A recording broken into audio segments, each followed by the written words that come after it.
Hello, welcome to quantum coaching Lucknow. और देखिए, हम लोगों ने आपको 12th का जो टॉपिक और जो कि आईआईटी और नीट के लिए भी बहुत इंपॉर्टेंट है, सॉल्यूशन का टॉपिक। और उसमें हम लोग लेक्चर नंबर 3 तक पढ़ा चुके थे आपको, जिसमें आइडियल सॉल्यूशन का पूरा केस हम लोगों ने बता दिया था, राउल्ट्स लॉ और उससे रिलेटेड प्रॉब्लम को सॉल्व करा दिया था। यानी केस नंबर फर्स्ट हो चुका था। अब हम लोग केस नंबर सेकंड की तरफ बढ़ेंगे। और केस नंबर सेकंड जो आपका है यहाँ पर, वो है नॉन आइडियल सॉल्यूशन। तो चलिए नॉन आइडियल सॉल्यूशन के बारे में बात करते हैं। नॉन आइडियल सॉल्यूशन की बात करेंगे और चलिए इसको थोड़ा सा हम लोग इनलार्ज कर लेते हैं, फिर हम समझते हैं नॉन आइडियल सॉल्यूशन को आसानी से। और देखिएगा यहाँ पर पहले इसको समझ लेते हैं और चेक करिए।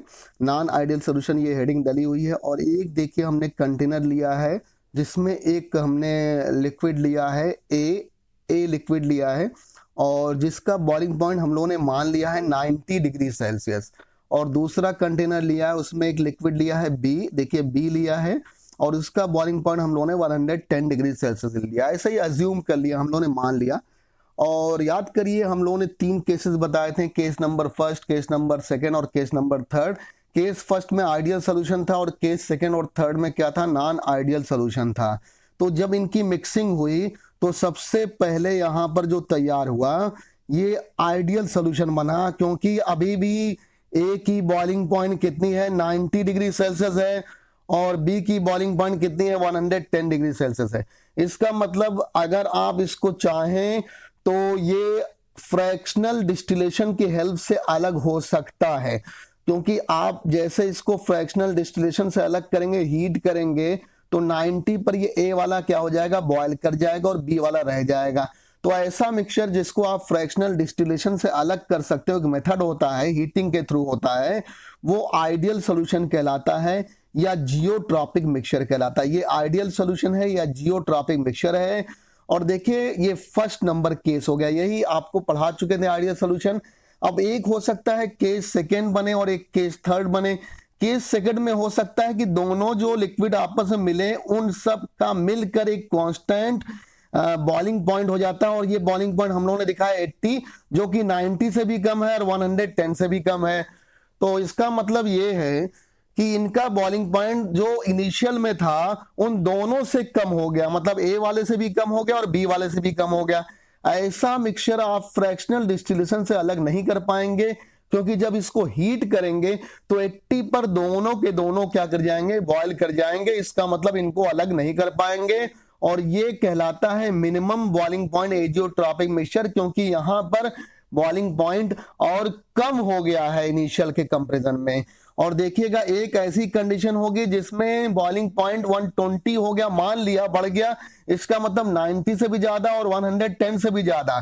तो ऐसा केस आप बताइए, इसको भी आप फ्रैक्शनल डिस्टिलेशन से अलग नहीं कर पाएंगे और दोनों के दोनों 120 पर क्या हो जाएंगे, बॉयल हो जाएंगे। तो ये कहलाता है maximum boiling point azeotropic mixture. ये दोनों के दोनों जो केस हैं, ये दोनों केस किसके हैं, नॉन आइडियल सॉल्यूशन के हैं, क्योंकि इनको हम फ्रैक्शनल डिस्टिलेशन से अलग नहीं कर सकते। एक में बॉइलिंग पॉइंट दोनों से कम हो गया तो minimum boiling point azeotropic mixture, और एक में दोनों से ज्यादा हो गया तो maximum boiling point azeotropic mixture कहलाया। आपको बता दें जब आइडियल सॉल्यूशन होगा फर्स्ट वाले केस में, तो आपको आइडियल सॉल्यूशन की कंडीशन भी बताया था, जब बॉइलिंग पॉइंट ही नहीं बदल रहा है तो वेपर प्रेशर भी नहीं बदलेगा। इसका मतलब वेपर प्रेशर ऑब्जर्व्ड किसके इक्वल हो जाएगा, वेपर प्रेशर कैलकुलेटेड के हो जाएगा। जबकि यहां पर बॉइलिंग पॉइंट कम हो गया, इसका मतलब ऑब्जर्व्ड यानी एक्सपेरिमेंटल वेपर प्रेशर ज्यादा हो जाए, क्योंकि आपको पता है बॉइलिंग पॉइंट का कैसा रिलेशन होता है भाई, बॉइलिंग पॉइंट का वेपर प्रेशर से कैसा रिलेशन होता है, ये आप लोग को अच्छी तरह से पता है कि बॉइलिंग पॉइंट का वेपर प्रेशर से इनवर्स रिलेशन होता है। तो याद रखिएगा इसका मतलब क्या होगा यहां पर कि बताइएगा बॉइलिंग पॉइंट कम हो रही है तो वेपर प्रेशर क्या हो जाएगा, यहां पर बढ़ जाएगा। तो वेपर प्रेशर ऑब्जर्व देख लीजिए greater than vapour pressure calculated है। और तीसरे केस में बॉइलिंग पॉइंट बढ़ रहा है तो वेपर प्रेशर कम हो जाएगा, वेपर प्रेशर ऑब्जर्व क्या हो जाएगा, less than vapour pressure calculated के हो जाएगा। तो इस तरह से ये आपने ये समझ लिया पूरा। और देखिएगा ये समझ चुके हैं आप लोग, अब यानी minimum boiling point maximum boiling point को आप अच्छी तरह से समझ चुके हैं। अब हम लोग आपको फिर से बताइएगा, फिर से इसको आप छोटा करके और पूरा आपको समझाते हैं यहाँ पर कि कैसे आप जो हम लोगों ने समझाया उसको एक बार लिखा भी देते हैं, पूरा समझा दिया तो इसको लिखा भी देते हैं। तो चलिए अब इसको हम लोग यहाँ पर लिखवा भी देते हैं और समझा तो चुके ही हैं इसको। नॉन आइडियल सॉल्यूशन की पूरी बात हो चुकी है। और देखिए अब आपको यहाँ बताएं, आपसे हमने क्या कहा था, if two liquid of different boiling point, अगर दो लिक्विड हो और उनके different boiling point are mixed together, अगर इनको मिक्स किया जाए और they form a constant boiling point mixture, अगर ये कांस्टेंट बॉइलिंग पॉइंट मिक्सचर का फॉर्मेशन कर दें तो ऐसे मिक्सचर को कहते हैं एजियोट्रॉपिक मिक्सचर या नॉन आइडियल सॉल्यूशन कहते हैं। अभी अभी बताया ऊपर हमने, इसको क्या कहेंगे, एजियोट्रॉपिक मिक्सचर या नॉन आइडियल सॉल्यूशन कहेंगे। और देखिए यहाँ पर लिखा हुआ, ये हमने लिख भी दिया पूरा, नॉन आइडियल सॉल्यूशन या azeotropic mixture can not be separated by fractional distillation. ये हम लोगों को आपको बताया हीटिंग से ये करते हैं फ्रैक्शनल डिस्टिलेशन, और हीटिंग पर ये दोनों अलग नहीं हो पाएंगे। तो याद रखिए ये, जबकि आइडियल सॉल्यूशन जिसको जियोट्रॉपिक मिक्सचर कहते हैं इसको अलग कर सकते हैं। अच्छा, इसी तरह से हम लोगों ने दो लिक्विड मिक्स किया और उनके बॉइलिंग पॉइंट बताइएगा, एक कांस्टेंट बॉइलिंग पॉइंट बना लिया, इसको हम लोगों ने नाम दिया एजियोट्रॉपिक मिक्सचर या बताइए नॉन आइडियल सॉल्यूशन। इसी तरह से अगर दो सॉलिड मिक्स हो जाएं और उनके मेल्टिंग पॉइंट अलग अलग हों और उनको मिक्स कर दिया जाए और एक कांस्टेंट मेल्टिंग पॉइंट मिक्सचर बन जाए तो इसको कहते हैं यूटैक्टिक मिक्सचर। ये देखिए लिखा हुआ है, ये भी बड़ा इंपॉर्टेंट क्वेश्चन है, इनऑर्गेनिक का यूटैक्टिक मिक्सचर, और इसके मिक्सचर को कहते हैं यूटैक्टिक पॉइंट। जैसे एग्जांपल में पीबीएजी का एलॉय हो गया, और eutectic mixture can not be separated by fractional distillation. Eutectic mixture को भी आप फ्रैक्शनल डिस्टिलेशन से अलग नहीं कर सकते हैं। चलिए अब इसके बाद नेक्स्ट पेज पर बढ़ते हैं। आपको आइडियल नॉन आइडियल सॉल्यूशन में डिफरेंशिएट करना समझ में आ गया होगा, कोई डाउट होगा तो आप लोग कमेंट सेक्शन में पूछ सकते हैं। अब नेक्स्ट पेज की तरफ बढ़ते हैं। देखिए इस पेज पर हम लोग क्या करते हैं, हम लोग तीनों केस जो पढ़ चुके हैं, अब ये कंप्लीट हो रहा है आइडियल नॉन आइडियल का पूरा केस। तो तीनों केस जो हम लोगों ने कंप्लीट किया उनको एक रैपिडली हम लोग इसको कंपेयर कर लेते हैं, कंपेरेबल मतलब कंपैरिजन कर लेते हैं इसका, और ये बहुत आसानी से भी आप समझ जाएंगे। यहां पर कंपैरिजन करते हैं। देखिए सबसे पहले सीरियल नंबर यहां लिखा है, ये सीरियल नंबर डाला है। आइडियल सॉल्यूशन एक तरफ कॉलम में लिखा है और नॉन आइडियल सॉल्यूशन या एजियोट्रॉपिक मिक्सचर देखिए यहां पर केस सेकंड और केस थर्ड में बताया है। तो चलिए इसको हम लोग आपको समझाते हैं और यहां पर आप समझिएगा, एक एक करके केस हम लोग यहां पर समझा देंगे। तो चलिए यहां पर आपको समझाते हैं। सबसे पहले केस नंबर फर्स्ट की बात है यहां पर, और केस नंबर फर्स्ट में देखिए आपने आइडियल सॉल्यूशन की बात की है। तो देखिए यहां पर हम लोग आपको बताते हैं, थोड़ा सा इनलार्ज कर देते हैं जिससे आपको समझ में आ जाएगा कि आइडियल सॉल्यूशन का क्या केस है, और ये भी आपको यहां पर समझ में आ जाएगा। ठीक है, देखिए यहां पर समझाते हैं, इनलार्ज तो नहीं हो पा रहा है। देखिए एफ आइडियल सॉल्यूशन के केस में FAA, इसका मतलब force of attraction between similar molecule, और FBB force of attraction between similar molecule equal to क्या होगा, FAB के होगा। इसका मतलब आइडियल सॉल्यूशन के केस में पहले ही कंडीशन पढ़ा चुके हैं, फोर्स ऑफ अट्रैक्शन सिमिलर और डिससिमिलर में क्या होता है, इक्वल होता है। ये पहला केस हम लोगों ने आइडियल सॉल्यूशन में बता दिया था। जबकि यहां पर आप देखिएगा केस नंबर सेकंड अभी पीछे पढ़ाया है, यहां बॉइलिंग पॉइंट कम हो जाता था। बॉइलिंग पॉइंट कम होगा इसका मतलब जल्दी से बॉयल हो जाएगा। बॉइलिंग पॉइंट कम होने का मतलब यह है कि फोर्स ऑफ अट्रैक्शन यहां पर क्या हो जाएगा, सिमिलर के बीच ज्यादा होगा और डिससिमिलर के बीच क्या हो जाएगा, कम हो जाएगा। तभी तो ये जल्दी बॉयल हो जा रहा है भाई, बॉइलिंग पॉइंट कम तभी तो हो जा रहा है। इसका मतलब फोर्स ऑफ अट्रैक्शन क्या हो गया, कम हो गया। तो यहां सिमिलर के बीच ज्यादा होगा, डिससिमिलर के बीच कम होगा। केस नंबर थर्ड में बॉइलिंग पॉइंट बताएगा यहां पर क्या हो रहा है, बढ़ जा रहा है। आपको पता है पीछे हमने बताया था 110 एग्जाम्पल की तरह आपको लिया था। तो देखिए यहां पर इसका मतलब मिक्सिंग के बाद मॉलिक्यूल के बीच में अट्रैक्शन बढ़ जा रहा है, जिसको अब बताइएगा बॉयल करने के लिए ज्यादा टेम्परेचर देना पड़ेगा। इसका मतलब यहां सिमिलर के बीच फोर्स ऑफ अट्रैक्शन कम होगा और डिससिमिलर के बीच ज्यादा होगा। दूसरा केस देखिएगा, जब सिमिलर डिससिमिलर के बीच बताइए फोर्स ऑफ अट्रैक्शन सेम है तो डेल्टा वी यानी change in volume of mixing भी सेम होगा, क्योंकि ना तो अट्रैक्शन बढ़ रहा है ना घट रहा है। तो डेल्टा वी बताइए क्या हो जाएगा, यहां पर इक्वल हो जाएगा। तो डेल्टा वी मतलब जीरो हो जाएगा, क्योंकि वी फाइनल और वी इनिशियल क्या हो जाएगा, इक्वल हो जाएगा। गलती से हम लोगों ने वो बोल दिया था यानी फोर्स ऑफ अट्रैक्शन जब सिमिलर डिसिमिलर के बीच इक्वल है तो आप खुद बताइए फाइनल वॉल्यूम और इनिशियल वॉल्यूम भी इक्वल, तो डेल्टा वी क्या होगा, चेंज इन वॉल्यूम होता है, ये जीरो हो गया। यहां पर फाइनली फोर्स ऑफ अट्रैक्शन बताइएगा कम हो गया था मिक्सिंग के बाद। फोर्स ऑफ अट्रैक्शन कम होगा तो मॉलिक्यूल दूर दूर हो जाएंगे, इसका मतलब वॉल्यूम बढ़ जाएगा, यानी फाइनल वॉल्यूम ज्यादा होगा। वी फाइनल यहां पर क्या होगा, ज्यादा होगा सेकेंड केस में, वी फाइनल ग्रेटर देन क्या होगा, वी इनिशियल होगा। इसका सीधा सा मतलब ये है कि यहां पर डेल्टा वी जब रखेंगे चेंज इन वॉल्यूम तो बताइए क्या आ जाएगा, पॉजिटिव, क्योंकि final volume minus initial volume होगा तो यह पॉजिटिव हो जाएगा। तो देखिए ये बात आप समझ गए, तो देखिए यहां पर डेल्टा वी पॉजिटिव लिखा हुआ है। तीसरे केस में जरा बताइएगा फोर्स ऑफ अट्रैक्शन यहां जब मिक्सिंग के बाद बढ़ गया है, इसका मतलब मिक्सिंग के बाद फोर्स ऑफ अट्रैक्शन अगर बढ़ गया है तो वी फाइनल क्या हो जाएगा भाई, अट्रैक्शन बढ़ गया तो वॉल्यूम क्या हो जाएगा, यहां पर कम हो जाएगा। तो वी फाइनल जो होगा, वी फाइनल आपका क्या हो जाएगा, कम हो जाएगा वी इनिशियल से।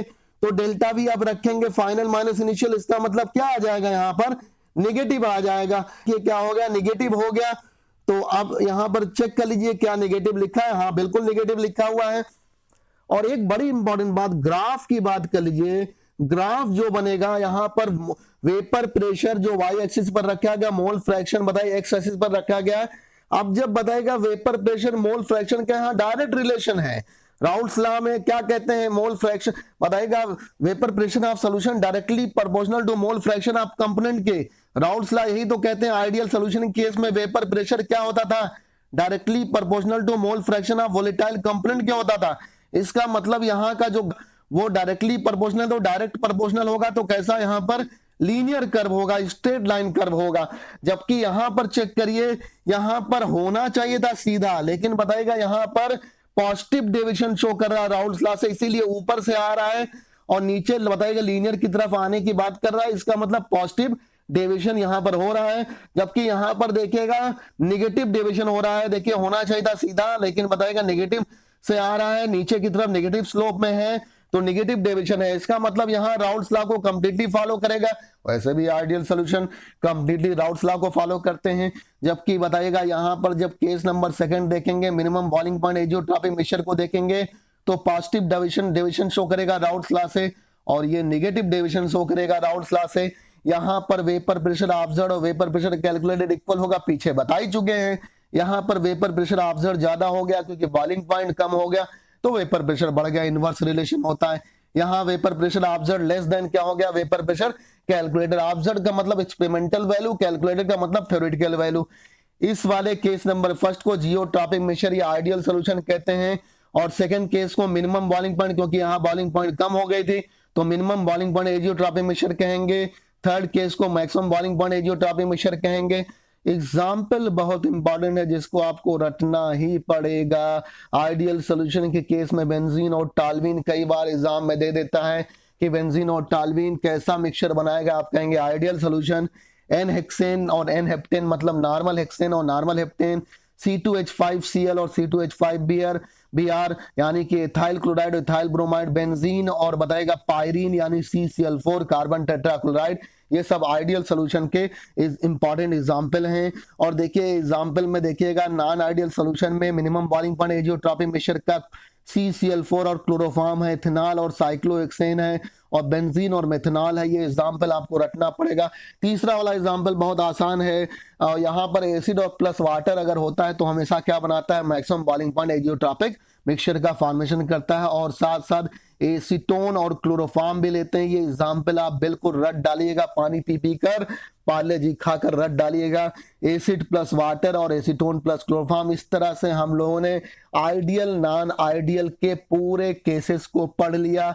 आइडियल सॉल्यूशन में कुछ इंपॉर्टेंट न्यूमेरिकल भी थे जिनको हम लोगों ने सॉल्व कर लिया। आगे चलकर कंबाइंड कुछ और क्वेश्चन हम लोग सॉल्व कराएंगे। अब आइडियल और नॉन आइडियल केस, इसका मतलब case number first, case number second और केस नंबर थर्ड कंप्लीट हो चुका है। यानी कि लिक्विड इन लिक्विड को हम लोगों ने पूरी तरह से पढ़ लिया है। लिक्विड इन लिक्विड को बाइनरी सॉल्यूशन कहते हैं, और बाइनरी सॉल्यूशन के केस में हम लोगों को मिसिबल सॉल्यूशन को पढ़ना था। मिसिबल सॉल्यूशन हम लोगों ने पूरा कंप्लीट कर दिया है, उसमें हम लोग आइडियल नॉन आइडियल का पूरा केस पढ़ चुके हैं। अब हम लोग सॉलिड इन लिक्विड पढ़ेंगे, मतलब कॉलीगेटिव प्रॉपर्टी की बात करेंगे। तो चलिए कॉलीगेटिव प्रॉपर्टी को हम लोग स्टार्ट करते हैं नेक्स्ट पेज से। तो देखिए कॉलिगेटिव प्रॉपर्टी पर हम लोग आ गए हैं। कॉलिगेटिव प्रॉपर्टी में इसका मतलब ideal solution, non ideal solution को पूरा पढ़ लिया। अब हम लोग सॉलिड इन लिक्विड में आ रहे हैं। तो एक इंपॉर्टेंट बात जरूर याद रखिएगा, जो यहाँ पर एक बार हम लोग लिख कर भी दिखा देते हैं। कॉलिगेटिव प्रॉपर्टी जो पढ़ना होगा आपको, सॉलिड इन लिक्विड पढ़ना होगा। इसका मतलब सल्यूट क्या होगा यहाँ पर, सल्यूट होगा यहाँ पर सॉलिड, और लिक्विड क्या होगा यहाँ पर, सॉल्वेंट होगा। इसको हम लोग इरेज कर सकते हैं, लिख लिया। अब उसके बाद हम लोग इरेज कर देते हैं। आप समझ ही गए होंगे कि सॉलिड इन करेंगे। अब चलिए इसको पढ़ना। सबसे पहले देखिए कॉलिगेटिव प्रॉपर्टी होती क्या है, इसकी बात, और बहुत बड़ा बड़ा यहाँ लिखा हुआ है, कोई ज्यादा दिक्कत नहीं, इसको हम लोग इनलार्ज नहीं करते हैं, पहले पेज पर किया था। देखिए यहाँ पर क्या है, those properties of solution which depends upon numbers of solute particle. ऐसी प्रॉपर्टी जरा बताइएगा सॉल्यूशन की जो डिपेंड करेगी नंबर्स ऑफ सल्यूट पार्टिकल पर। ये बात आप अपने दिमाग में खोल कर रख लीजिएगा, ये बहुत इंपॉर्टेंट है।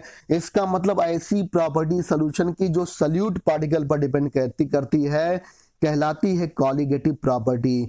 और कॉलिगेटिव प्रॉपर्टी, एक और इंपॉर्टेंट बात यहां बता दें, कॉलिगेटिव प्रॉपर्टी इंडिपेंडेंट ऑफ, बताइएगा, या नेचर ऑफ सल्यूट पार्टिकल, यानी colligative property independent of nature of solute particle. ये नेचर पर डिपेंड नहीं करता, सिर्फ और सिर्फ किस पर बताया था, नंबर पर डिपेंड करता है, नंबर्स ऑफ सल्यूट पार्टिकल पर डिपेंड करेगा।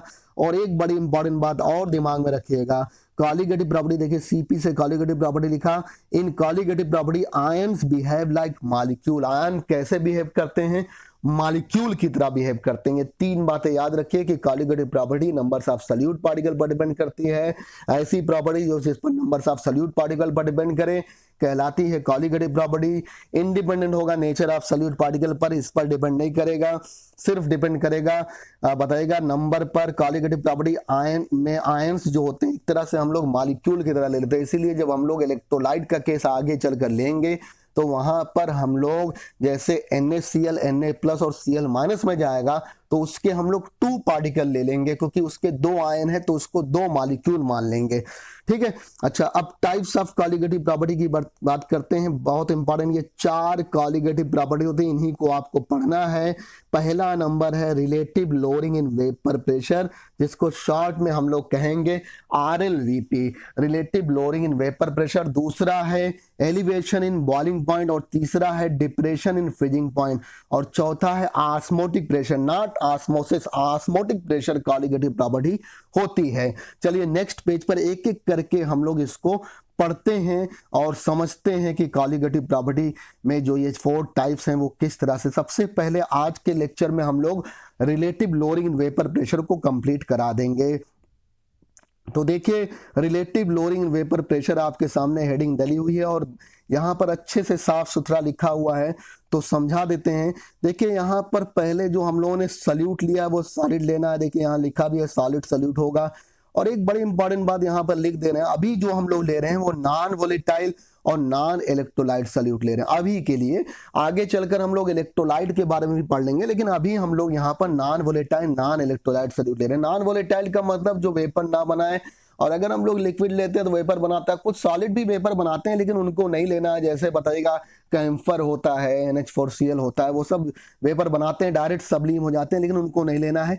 यहाँ पर ऐसे सॉलिड को लेना है जो वोलेटाइल ना हो, मतलब वेपर ना बना सके, और नॉन इलेक्ट्रोलाइट जो अपने आयंस में ब्रेक ना हो सके। ज्यादातर वो होते हैं ऑर्गेनिक सल्यूट होते हैं, ऑर्गेनिक कंपाउंड के सल्यूट होते हैं जो अक्सर अपने आयंस में ब्रेक नहीं होते हैं, और अगर आप लोग इनऑर्गेनिक मॉलिक्यूल लेंगे तो ब्रेक कर जाएंगे। तो देखिए यहां पर सल्यूट लिया है non volatile non electrolyte solute, इसको मिक्स कर दिया। सॉलिड इन लिक्विड था ही तो सॉलिड ले लिया, लिक्विड में मिक्स किया, प्योर लिक्विड। देखिए यहां पर लिखा हुआ है प्योर लिक्विड, और जिसका वेपर प्रेशर हम लोगों ने क्या ले लिया है भाई, यहां पर समझिएगा P0 लिया है। P0 जो इसका वेपर प्रेशर है, जो P0 ने कहा vapour pressure of pure solvent क्या है, vapour pressure of pure solvent है। और अब इसको मिक्स कर दिया, जब सॉलिड को यहां पर मिक्स कर दिया, जैसे आप बताइएगा कोई आप शुगर ही ले लें, आप लोग नॉर्मली चीनी कहते हैं, शुगर लेते हैं, आपने पानी में मिला दिया तो वो सोल्यूशन जो तैयार होगा, ये तैयार हुआ सोल्यूशन, और सोल्यूशन तैयार हो गया और अब यहाँ पर इस सॉल्यूशन का जो वेपर प्रेशर हम लोगों ने ले लिया वो पीएस लिया है। क्या लिया है? पीएस। और पीएस क्या है? वेपर प्रेशर ऑफ सॉल्यूशन है। सॉल्यूशन है, ये आपके सामने आ चुका है, यानी सॉलिड इन लिक्विड हम लोगों ने लिया है, सॉल्यूशन बन चुका है। आप लोग जो पहले पढ़े थे according to Raoult's law for volatile solute, वो हम लोगों ने आइडियल के केस में पढ़ा था, वो यहाँ पर भी काम आएगा क्योंकि वोलेटाइल सॉल्यूट के लिए वो काम आता है। तो according to Raoult's law for volatile solute vapour pressure of solution बताया था directly proportional to mole fraction of volatile component के होता है। तो वेपर प्रेशर ऑफ सॉल्यूशन यहाँ पर क्या है? देखिए पीएस है, पीएस है। और मोल फ्रैक्शन ऑफ वोलेटाइल कंपोनेंट क्या है? यहाँ पर वोलेटाइल यही लिक्विड है, ये तो वोलेटाइल है नहीं, पहले से नॉन वोलेटाइल ले लिया। तो PS directly proportional to x of solvent है, मतलब सॉल्वेंट के ही डायरेक्ट रिलेशन में है। आप सुनिएगा, जैसे ये प्रोपोर्शनल की साइन हटाएंगे, ध्यान से देखिए, यहां पर पी नॉट आएगा, क्योंकि देखिए मोल फ्रैक्शन आपको पता है numbers of moles of that substance होता है divide by total numbers of moles. मतलब मोल फ्रैक्शन उसी में एक तरह का फ्रैक्शन होता है। जैसे मान लीजिए 2-3 का मिक्सचर हम लोगों ने बना दिया, तो पहला वाला 1/4 है, दूसरा वाला 1/4 और तीसरा वाला हाफ होगा। तो जब ये आप प्रोपोर्शनल का साइन हटाएंगे तो पी नॉट आएगा, मतलब वेपर प्रेशर आप बताइएगा, वेपर प्रेशर कहें चाहे इसको पार्शियल प्रेशर भी कह सकते हैं, पार्शियल प्रेशर आप यहाँ प्योर सॉल्वेंट आएगा। तो देखिए यहाँ पर P not x of solvent यहाँ पर आ गया, तो P not x of solvent आ गया, क्योंकि आप बताइएगा जो भी वेपर प्रेशर सॉल्यूशन का होगा वो ओरिजिनल से ही तो डिवाइड होगा। तो पी नॉट यहाँ पर एक्स ऑफ सॉल्वेंट यहाँ पर आ गया, तो PS P not x of solvent हो गया। जैसे आपने प्रोपोर्शनल का साइन हटाया है यहाँ पर ये आ गया। चलिए अब नेक्स्ट पेज की तरफ चलते हैं और आपको आगे बताते हैं। तो देखिए नेक्स्ट पेज पर हम लोग आ चुके हैं। रिलेटिव लोडिंग इन वेपर प्रेशर आपको यहाँ पर बताना था, और रिलेटिव लोडिंग इन वेपर प्रेशर अब नेक्स्ट पेज पर आ जाते हैं। अभी नेक्स्ट पेज आया नहीं, तो ये नेक्स्ट पेज है, देखिए यहाँ पर। और ये हम लोगों ने पीछे बताया था PS equal to P not x of solvent होगा, क्योंकि ओरिजिनल से ही ये प्योर वाले से ही जरा बताइएगा पीएस यहाँ पर आएगा, फ्रैक्शन उसी का होगा। तो अब आप सब लोग अच्छी तरह से जानते हैं कि दो ही यहाँ पर हैं, एक सॉलिड है और दूसरा क्या है भाई, यहाँ पर लिक्विड है। तो एक्स ऑफ सॉल्यूट है प्लस एक्स ऑफ सॉल्वेंट है, तो एक्स ऑफ सॉल्यूट और एक्स ऑफ सॉल्वेंट यहाँ पर क्या होगा? इक्वल टू 1 होगा। तो अगर हम सॉल्यूट की जगह पर टर्म में, तो हम लोग बड़े आसानी से लिख सकते हैं यहाँ पर PS equal to P not 1 minus x of solute, क्योंकि आपको पता है मोल फ्रैक्शन का सम क्या होता है? 1 होता है। तो पीएस इक्वल टू हो गया P not 1 minus x of solute. यहाँ पर देखिए अब ओपन कर दिया bracket, PS equal to P naught और minus P not x of solute हो गया। अब देखिए यहाँ से पीएस को इधर ले आए, पी नॉट माइनस पीएस हो गया इक्वल टू पी नॉट और एक्स ऑफ सॉल्यूट। और एक बात बड़ी अच्छी तरह से आप जानते होंगे, आपको पीछे हमने कहा था बहुत ज्यादा इंपॉर्टेंट होगा, और वो हमने बताया था कि जब भी किसी प्योर सॉल्वेंट को सॉल्यूशन में कन्वर्ट करते हैं, जब भी किसी प्योर सॉल्वेंट को सॉल्यूशन में कन्वर्ट करते हैं तो उसका वेपर प्रेशर क्या हो जाता है? कम हो जाता है। और ये हमने बताया था ऐसा क्यों होता है? Since numbers of moles per unit system decreases, तो पी नॉट यहाँ पर क्या होगा? ज्यादा होगा। किससे? पीएस से। ये बात याद रखिएगा, यानी प्योर कंडीशन में वेपर प्रेशर जो होगा वो सॉल्यूशन के वेपर प्रेशर से ज्यादा होगा। और आपको याद करिए हमने कहा था घर पर अगर आप मिल्क आप बताइए गर्म कर रहे हो, दूध गर्म कर रहे हो, और सडनली आप दूध में बॉयल आने वाला हो और आपने बाहर से कुछ ऐड कर दिया, तो थोड़ी देर के लिए उबलना बंद हो जाता है। और ऐसा क्यों? क्योंकि वेपर प्रेशर जब आपने उस प्योर सॉल्वेंट को सॉल्यूशन बना दिया तो वेपर प्रेशर कम हुआ, बॉइलिंग पॉइंट क्या हो गया? उसका बढ़ गया। इसका मतलब थोड़ी देर बाद वो बॉयल होगा। ये बात आपको पीछे हम लोग बता चुके। आगे यहाँ पर बात करते हैं आगे की। और देखिए यहाँ पर आप पी नॉट माइनस पीएस, अब ये पी नॉट माइनस पीएस यानी पी नॉट तो ग्रेटर वाला होगा टर्म, पी नॉट ज्यादा वाला होगा। पी नॉट ज्यादा होगा, मान लीजिए पी नॉट 100 है और पीएस 99 है, तो अब ये जो दिखा रहा है ये माइनस कर दिया तो लोअरिंग इन वेपर प्रेशर दिखा रहा है। मतलब कि सॉल्यूशन बनने के बाद जैसे मान लीजिए अगर आपका यहाँ पर पी नॉट बताइए 100 है और पीएस बताइएगा 99 हो गया, तो कितने की लोअरिंग हो गई? 1 की लोअरिंग हो गई। इसका मतलब ही को दिखा रहा है। तो यही कहलाएगा लोअरिंग इन वेपर प्रेशर। अगर आप ओरिजिनल से डिवाइड कर दिए पी नॉट से, तो यही हो जाएगा relative lowering in vapour pressure. और यही राउल्स का आपको बता दें लॉ है, किसके लिए? नॉन वोलेटाइल सॉल्यूट के लिए। पीछे बहुत जमकर बताया था कि राउल्स लॉ एक होता है वोलेटाइल सॉल्यूट के लिए, वो हम लोगों ने आइडियल सॉल्यूशन में पढ़ा दिया था। आइडियल सोल्यूशन में आपको बताया था the vapour pressure of solution directly proportional to mole fraction of volatile component. अब ये राउल्ट्स लॉ आ गया फॉर नॉन वोलेटाइल सॉल्यूट, जो कि है P not minus P H divide by P naught और equal to x of solute. तो कहेंगे according to Raoult's law for non volatile solute the relative lowering vapour pressure is equal to mole fraction of solute component, यानी कि salute के component के mole fraction के equal हो जाएगा। तो ये बहुत इंपॉर्टेंट एक राउल्ट्स लॉ हम लोगों ने वोलेटाइल सल्यूट के लिए पीछे आइडियल में पढ़ लिया था, ये राउल्ट्स लॉ है नॉन वोलेटाइल सल्यूट के लिए। ये है according to Raoult's law for non volatile solute the vapour, आप कहेंगे the relative lowering in vapour pressure equal to mole fraction of volatile, बताए mole fraction of solute component के है, ये लिखा हुआ है और ये इसका फार्मूला है, बहुत इंपॉर्टेंट है। अगले पेज पर चलते हैं और कुछ और बातें इसकी करते हैं। तो देखिए नेक्स्ट पेज पर आ चुके हैं और relative lowering in vapour pressure हम लोगों ने राउल्ट्स लॉ फॉर किसके लिए, नॉन वोलेटाइल सल्यूट के लिए बता दिया था, क्योंकि हम लोगों ने सल्यूट को नॉन वोलेटाइल नॉन इलेक्ट्रोलाइट लिया था और उससे पहले आइडियल में हम लोगों ने वोलेटाइल सल्यूट के लिए राउल्ट्स लॉ बताया था। ये देखिए फार्मूला निकला था RLVP P not minus P S divide by P not x of solute component के हैं। और देखिए नोट नंबर फर्स्ट देखिएगा, एक एक फार्मूले को बहुत ध्यान से देखिएगा क्योंकि आगे चलकर इसी से रिलेटेड क्वेश्चन आएंगे।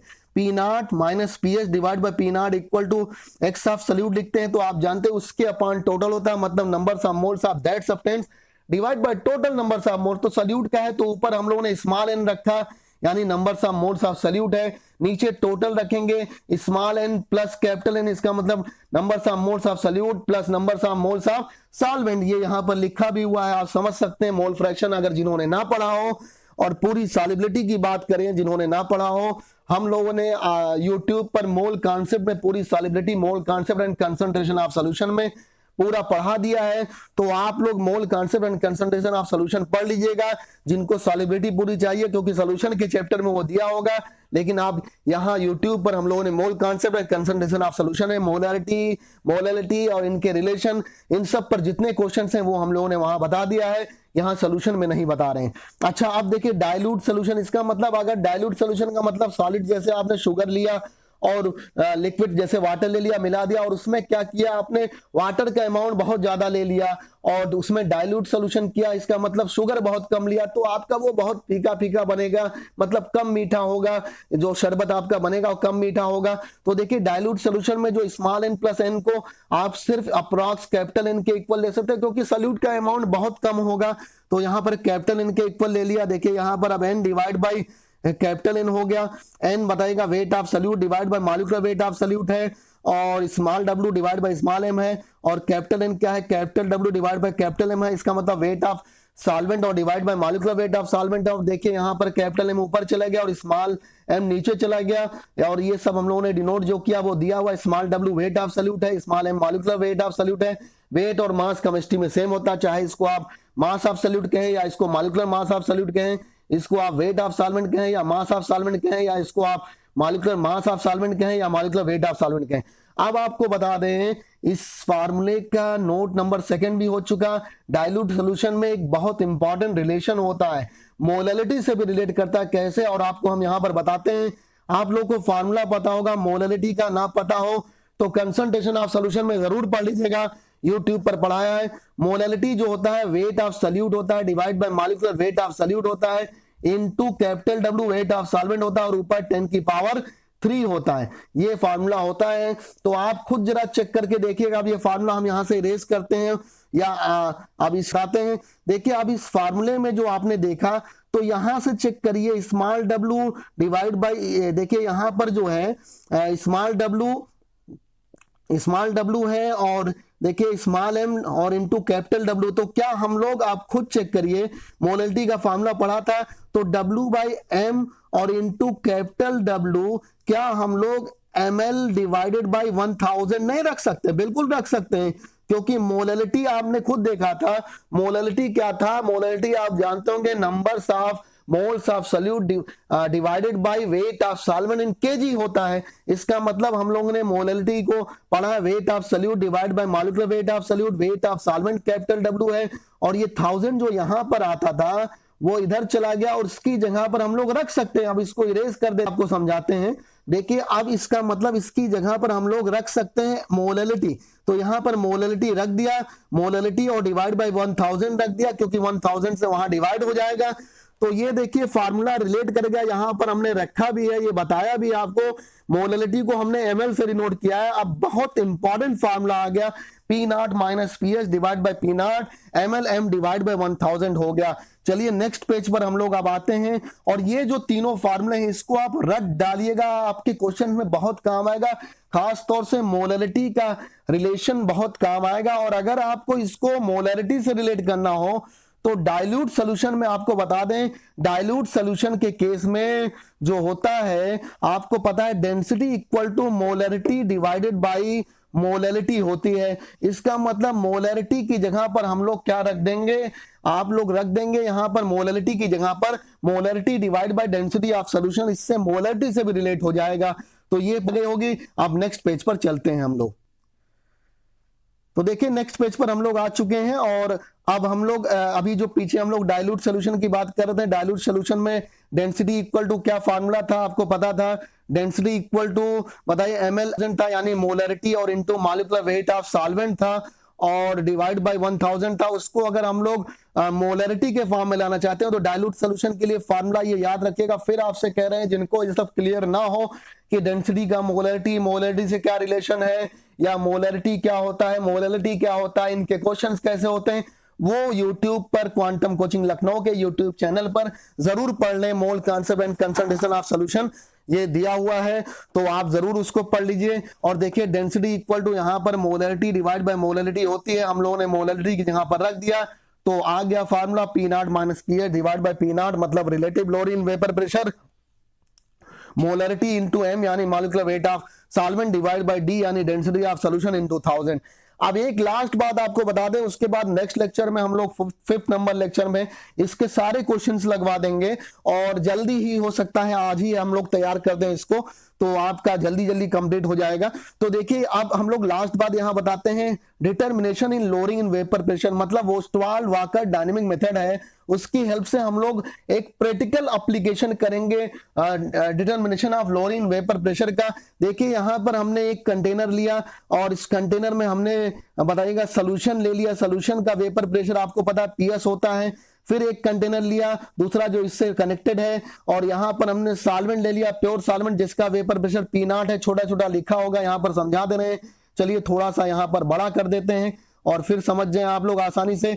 तो देखिए यहां पर ये जो कंटेनर है, इस कंटेनर में आप खुद चेक करिएगा, पहले वाले में बताइए सॉल्यूशन यानी वेपर प्रेशर ऑफ सॉल्यूशन होगा, दूसरे में हमने पी नॉट यानी प्योर सॉल्वेंट लिया है, तीसरे में हमने कोई ड्राइंग एजेंट ले लिया है या डिहाइड्रेटिंग एजेंट ले लिया, जैसे कैल्शियम क्लोराइड है, CaCl2 या कंसंट्रेटेड H2SO4, दोनों के दोनों डिहाइड्रेटिंग एजेंट होते हैं, मतलब वाटर को बाहर निकालते हैं या वाटर को एब्जॉर्ब कर लेते हैं। अब देखिए ड्राई एयर, ये ओस्टवाल्ड वाकर डायनेमिक मेथड है, बहुत सारी बुक में ये दिया नहीं होगा लेकिन इसको पढ़ना इंपॉर्टेंट है, और ये पढ़ लीजिए।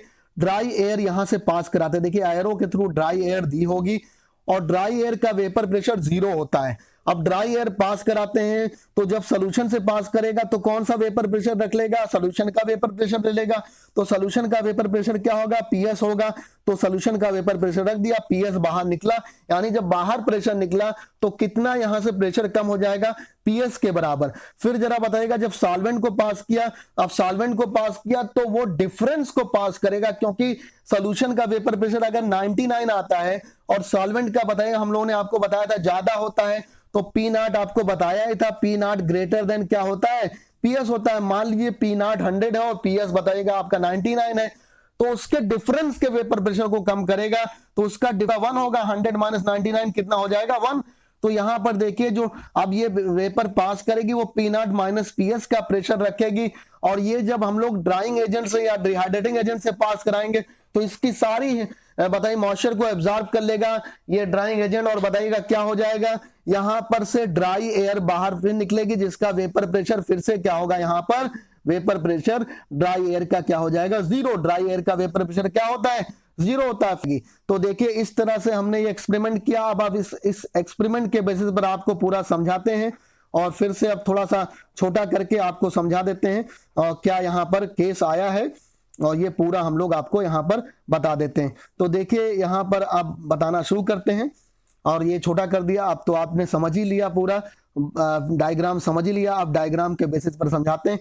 अगर देखिए आप कहेंगे loss in weight of solution, तो सॉल्यूशन के वेट में जो लॉस हुआ, सॉल्यूशन के वेट में जो लॉस हुआ जरा बताइएगा, डायरेक्टली प्रोपोर्शनल टू है पीएस के, क्योंकि सॉल्यूशन में आप बताइए किससे पास किया था, पीएस से पास किया था, तो पीएस के डायरेक्टली प्रोपोर्शनल में हो गया। तो देखिए यहां पर जो loss in weight of solution होगा वो सॉल्यूशन से पास किया, तो कितने की कमी हो गई, पीएस की। तो पीएस यहां जितना ज्यादा पीएस होगा उतने ही वेट सॉल्यूशन का लॉस होगा, यानी वेट को कोरिलेट कर दिया वेपर प्रेशर या पार्शियल प्रेशर के लॉस से, यानी लॉस इन वेट को पार्शियल प्रेशर से रिलेट कर दिया। अब जितना वेपर प्रेशर निकलेगा उतना ही लॉस होगा। Loss in wait of solvent आपने खुद देखा था, पी नॉट माइनस पीएस हो गया। अगर टोटल लॉस इन वेट कहें या यही जो टोटल गेन CaCl2 में हो रहा है, तो टोटल लॉस इन वेट कहेंगे तो दोनों का सम कर देंगे, तो पी नॉट माइनस पीएस, और जरा बताइए यहां पर क्या हो गया, प्लस पीएस हो गया। तो पी यहां से पीएस क्या होगा, कैंसिल हो गया, पी नॉट। इसका मतलब टोटल लॉस इन वेट क्या हो गया, पी नॉट के डायरेक्टली प्रोपोर्शनल हो गया।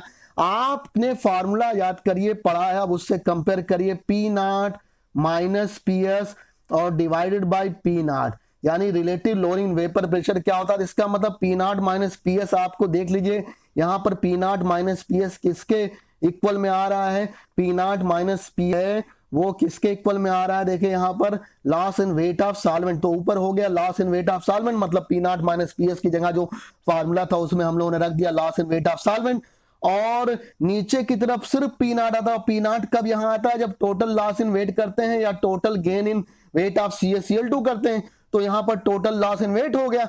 और यही P not minus PS divide by P not small w divide by small m, यानी wait of solute divide by molecular weight of solute, और नीचे कैपिटल W यानी वेट ऑफ सॉल्वेंट, और ऊपर मॉलिक्यूलर वेट ऑफ सॉल्वेंट। इसका मतलब आप Ostwald walker method से बड़े आसानी से समझ सकते हैं कि पहले कंटेनर में आपने चेक कर लिया कि कितना वेट ऑफ सॉल्वेंट का लॉस हुआ, वो चेक कर लिया, उसको रख दिया, और total loss in weight check कर लिया, उसको रख दिया। आसानी से हम लोग रिलेटिव लोअरिंग वेपर प्रेशर निकाल सकते हैं। यही है determination of lowering vapour pressure या रिलेटिव लोअरिंग वेपर प्रेशर, आप इसके हेल्प से आसानी से निकाल सकते हैं।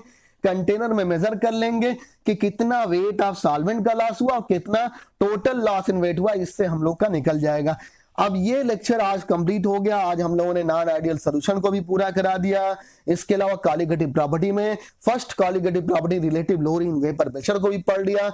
अब इसके क्वेश्चंस नेक्स्ट लेक्चर में यानी लेक्चर नंबर 5 में हम लोग कराएंगे, और उसके बाद सेकंड कॉलीगेटिव प्रॉपर्टी भी वहां पर हम लोग पढ़ेंगे। यहां के लिए बस इतना ही रखते हैं। आप लोग खूब पढ़िए, सारे लोग इसको पढ़िए, जमकर पढ़िए। जहां भी डाउट हो जरूर पूछिएगा, जो कमी हो आप उसको जरूर बताइएगा, उसको हम लोग सॉल्व करेंगे। और जाहिर सी बात है कुछ ना कुछ कमी जरूर रह जाती है, अगर आप जैसा हिंट देंगे उसके बेसिस पर हम लोग काम करेंगे। जहां पर ना समझ में आप पूछिएगा। ठीक है, यहाँ के लिए इतना ही। Thank you very much. जमकर पढ़िए, मेहनत करिए।